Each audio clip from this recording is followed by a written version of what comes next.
Then on the 9th of Dhul Hijjah, you perform the Fajr Salah in Mina, and then you start reading the Takbir al-Tashriq, Allahu Akbar, Allahu Akbar, La ilaha illallah, Allahu Akbar, Allahu Akbar, wa lillahi alhamd. This you are reading. Allahu Akbar, Allahu Akbar, La ilaha illallah, Allahu Akbar, Allahu Akbar, wa lillahi alhamd. This is known as Takbir al-Tashriq. You read this all the way till the 13th, Asr of the 13th. Here we read it as well, and the Hujjaj they read it as well, up to the 13th Asr. And now after sunrise you leave Mina and you go to Muzdalifah, you go to Arafah. Now again you can see this big red, This is the main big thing. From start before Zawal, you need to, ideally to be there before Zawal, up to sunset. Anytime you have to be there. And you stay there all the way to sunset. You read as much talbiyah as you can, you stay as much as you can. Those women, even they will stay in that state, if they're not in a state of, if they're in the state where they're not praying, they will still be in Arafat. They will still do all the other ibadat, only they will not read the Qur'an and they will not read the Salah. Rasulullah he says, Al-Hajj al-Arafah, Hajj al-Arafah. Hajj is Arafah. The day of the spending of 1 second in Arafah is Hajj. And that's why you will see that while you're in Arafah, you will see many helicopters, they come, they will land down within few seconds, they will take up and go. What's happening? Those people who are very ill in hospital, who came to do Hajj, the Ministry of Hajj has made accommodation for them, that they from the hospital, they bring them, they just land in Arafat, because you have to spend even 1 second. You spend the day and they go back. So this is a very, very important day, Arafat. But that does not mean for us about that we go and we come back. You read your Zohar and Asr in Arafat. You read your Zohar and Asr in Arafat. Everyone reads in the tents. You are Musafir throughout. You read 2-2. Only you read all the 4 rakat salah. You read them 2 rakat. With the Ahnaf school of Hanafi, they will read the Zohar and Asr in its prescribed times.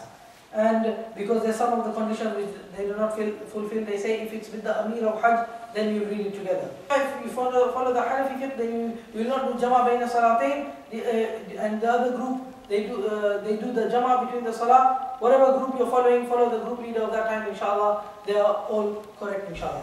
Once you read your Zohar and Asr, you stay in Ibadah all the way till Maghrib Salah. All the way till Maghrib Salah, you stay in Ibadah.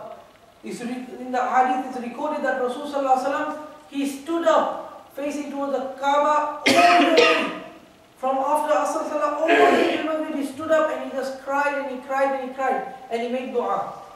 And this day, so much rahmah of Allah subhanahu wa ta'ala comes down that they say that the day the shaitan he cries the most is this day.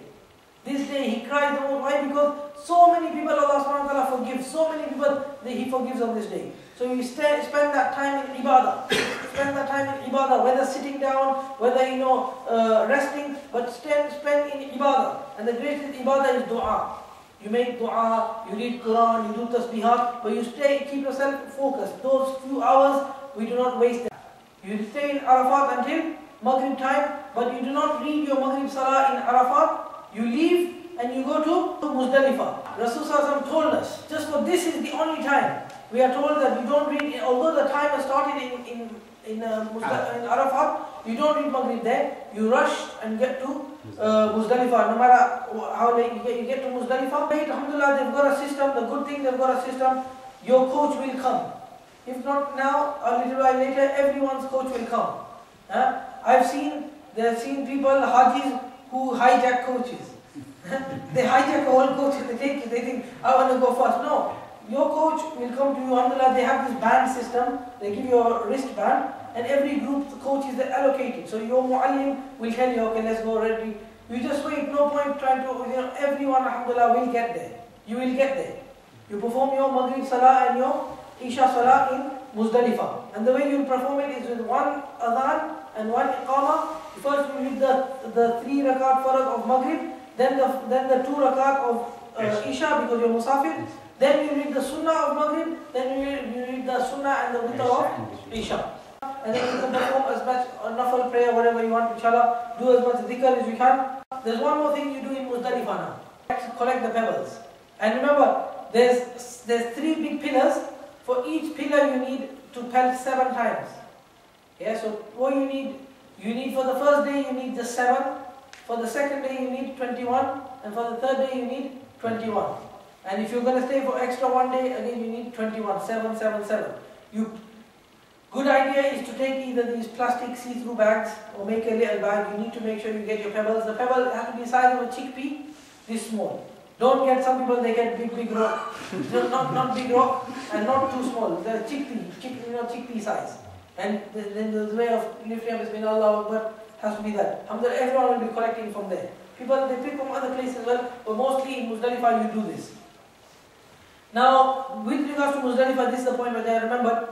Like I mentioned, the day 1 is the easiest day. Day 2 is the most important day. Day 2, the night, is the most difficult night. And day 3 is the busiest night. Why? Because in Mina, you get tents. You get nice carpet. In Arafat, alhamdulillah, you get carpet, you get some, is okay, it's in like a tent, Arab tent, but it's still okay. In Muzdalifah, you can have how many stars you want. Huh? It's million-star hotel. Why? Because you look up, it's just the stars. There's no tents, there's no carpets. In Muzdalifah, there's no tents, there's no carpets. It's advisable, there's a mat which folds up, chitai, they call it chitai. Take that with you because there you can put that down and then you put your sleeping bag and sleep, and then if you want you can leave it there. But it's very light. Those people who go camping, it's easy for them, but it's very light. For the 5 days you need to take your sleeping bag. Take a sleeping bag, that is something you have to carry with you all the time. Especially in Muzdalifah, which is the day 2 night. In Muzdalifah, you look for a nice place and you just say Alhamdulillah and you go to sleep. And because there's no AC there, there's no roof, there's no nothing, it's just empty space. This is haqiqah. I'm telling you because no one told me. And when I got there, I was in a bit of shock. You take the rucksack for the 5 days, your suitcase, everything, you cannot take with you. The suitcase will stay in the hotel. For the 5 days, you just take enough things, take some, especially some snacks, some energy bars. You get these chocolate energy bars. Alhamdulillah, that is good. It keeps you think, because you're all day there, you feel a bit hungry, you can eat. So take a small rucksack with you. It's good to prepare all these things either from here or you can buy from there as well. Talk to someone who's been, they can tell you these small things will help you. It's wajib to perform your Fajr Salah in Muzdalifah. You have to perform your Fajr Salah in Muzdalifah and you have to stay in Muzdalifah until sunrise. This is wajib. To do the wukuf in Muzdalifah until sunrise, this is wajib. You stay there. After that, you return to Mina.